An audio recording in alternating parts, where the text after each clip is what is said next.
Olá, oficiais de justiça do Estado do Rio de Janeiro, Claudete Pessoa. Estou aqui para te contar sobre uma importante vitória da categoria. Um importante passo para o reconhecimento de que a gratificação de locomoção é uma verba que deve sim ser incorporada para fins de aposentadoria. E eu vou explicar com detalhes.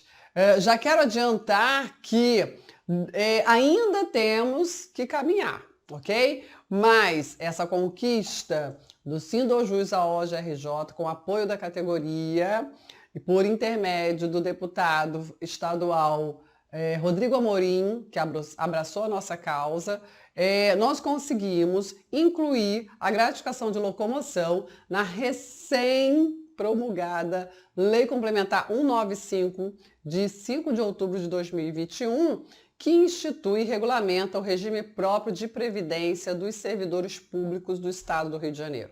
E lá no artigo 11, parágrafo 1º, nós temos a seguinte redação: o membro do Poder Judiciário, Ministério Público, da Defensoria, do Tribunal de Contas, e o servidor público estatutário e o servidor público estatutário poderão optar pela inclusão na base de cálculo da contribuição de parcelas remuneratórias percebidas em decorrência do local de trabalho ou locomoção. E ainda para aqueles que exercem cargo em comissão, função de confiança, para efeito exclusivo do cálculo dos proventos de aposentadoria pela média aritmética de que trata o artigo 7º. Vou explicar. A gratificação de locomoção dos oficiais de justiça tem um tratamento no texto legislativo de carreira, um tratamento remuneratório, ainda que a sua concepção tenha sido indenizatória. Nós temos esse tratamento que precisa e deve ser considerado pelo administrador, seja pelo Tribunal de Justiça, seja pelo Tribunal de Contas, seja pelo Rio Previdência, todos devem reconhecer a natureza remuneratória que a Lei 4620 concede, ao tratamento remuneratório que a Lei 4620 concede à nossa gratificação de locomoção. Vamos ver. Um primeiro ponto eu quero ressaltar que a parte final deste parágrafo 1º, né, que a gente tentou avançar, né, modificar e não conseguiu. Mas já foi uma vitória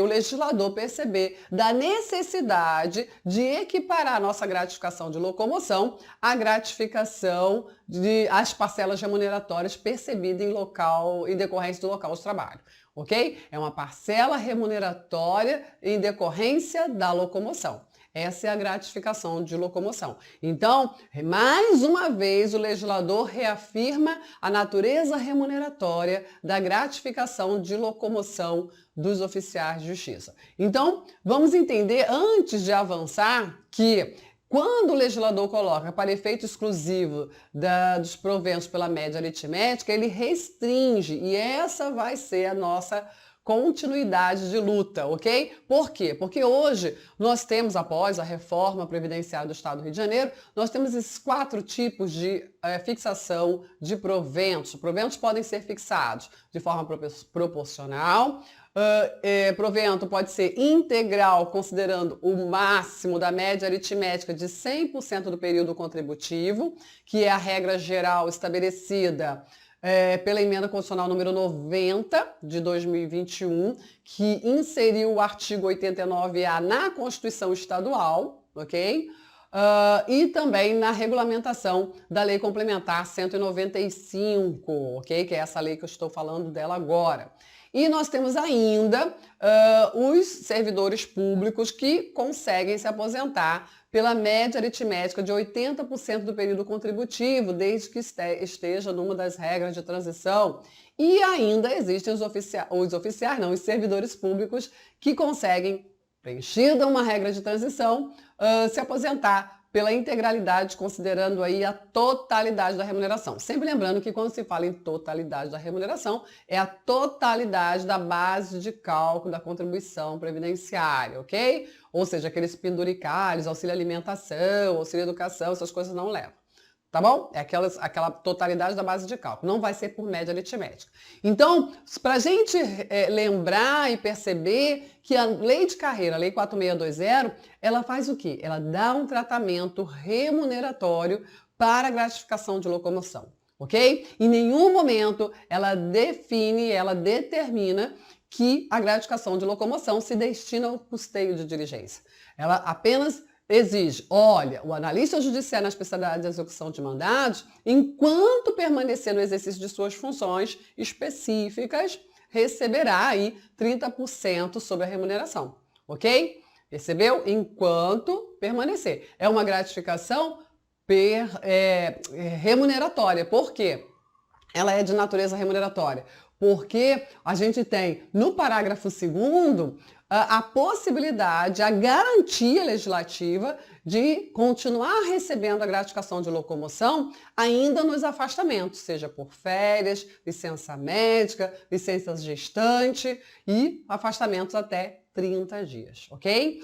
E ainda no parágrafo 1º temos uma redação importante, que é a determinação de que a gratificação integrará os proventos de inatividade na forma da legislação aplicável à aposentadoria do serventuário.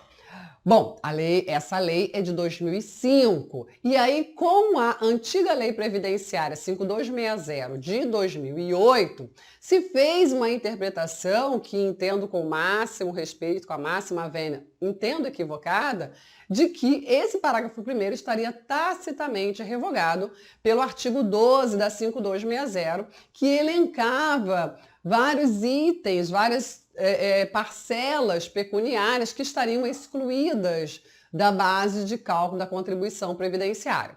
Dentre as várias parcelas elencadas no antigo artigo 12, né, que foi reproduzido no atual artigo 11 da Lei Complementar 195, nós temos duas parcelas ali, que é a indenização de transporte e a parcela remuneratória paga em decorrência do local de trabalho, né, que é exatamente essa aqui, ó, a parcela remuneratória percebida em decorrência do local de trabalho, ok? Então, a indenização de transporte e a parcela remuneratória em decorrência do local de trabalho. Qual foi a interpretação dada? Que a nossa gratificação de locomoção, ela seria uma modalidade de indenização de transporte, desconsiderando todo o regramento normativo da lei de carreira, né? E aí, por essa interpretação administrativa que desconsiderou esse tratamento dado pelo legislador, é que em 2010 o Tribunal de Justiça, a administração então de 2010, decidiu retirar a gratificação de locomoção da base de cálculo da contribuição previdenciária e, pior ainda, né, oficiais de justiça que pagaram por anos, contribuíram sobre essa parcela, pagaram e não levaram, ok? Então, desde então, é uma luta da categoria para reparar essa injustiça, essa interpretação que entendemos inadequada, ok? Bom, agora nós temos a excelente oportunidade de mostrar para o administrador que o legislador afirmou que a nossa parcela é remuneratória e agora vem e reafirma com a Lei Complementar 195, ok? Certo? Bom, e aí nós temos, por que o legislador deu esse tratamento, né? Quais foram os tratamentos remuneratórios, por que não? Quais foram os tratamentos remuneratórios que o legislador deu à nossa gratificação? Olha só, olha, a fixação da gratificação é vinculada à remuneração do servidor, ok? De acordo com a sua classe padrão, ou seja, estabelece valores diferenciados para servidores que exercem a mesma função, né? Também faça o tratamento legislativo remuneratório, tem a sua manutenção nas férias, afastamentos até 30 dias, licença gestante, licença médica, ok? Também é uma verba creditada previamente ao oficial de justiça sem a exigência de comprovação de gasto. Então perceba, lá atrás, essa verba creditada ao oficial de justiça, ela era realmente indenizatória. Mas a Lei 4620 mudou. Não é? A Lei 4620 dá tratamento remuneratório a essa verba e nós não estamos inaugurando o formato. No âmbito federal e na justiça, tanto na Justiça do Trabalho quanto na Justiça Federal, os oficiais de justiça recebem uma parcela remuneratória também, ok? Certo? Vou trazer isso para você. Mais um motivo da natureza, do tratamento remuneratório da nossa gratificação de locomoção. O oficial de justiça, quando está no comando de uma central de mandados, apesar de não ser obrigado a cumprir, né, mandados, porque ele tem que estar ali na direção, ele continua recebendo a gratificação de locomoção. É uma verba permanente, né?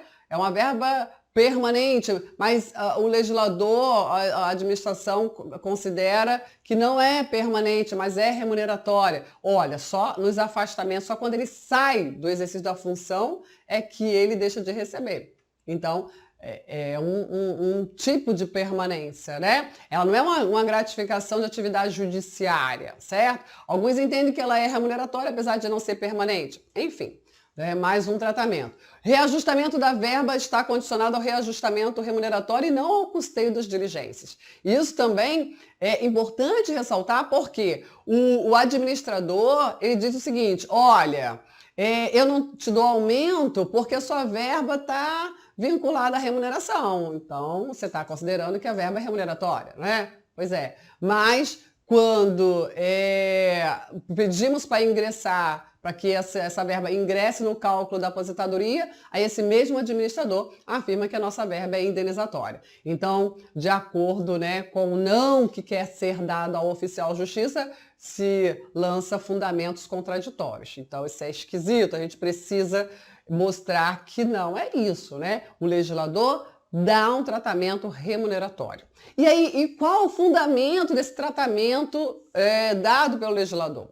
E até eu coloquei aqui que o tratamento pode ser considerado híbrido. Para aqueles que não consideram que a natureza jurídica da gratificação de locomoção é remuneratória, então só dá para aceitar que é uma natureza híbrida, que tem a concepção indenizatória, mas que todo o tratamento do legislador é remuneratório, ok? É isso, não tem como fugir disso. Ok? Vamos lá, seguindo. Por que o legislador fez isso? O oficial de justiça tem um desempenho muito peculiar, né? E claro que o legislador considerou na hora de definir uma gratificação, uma verba que remunerasse as especificidades do desempenho do oficial de justiça.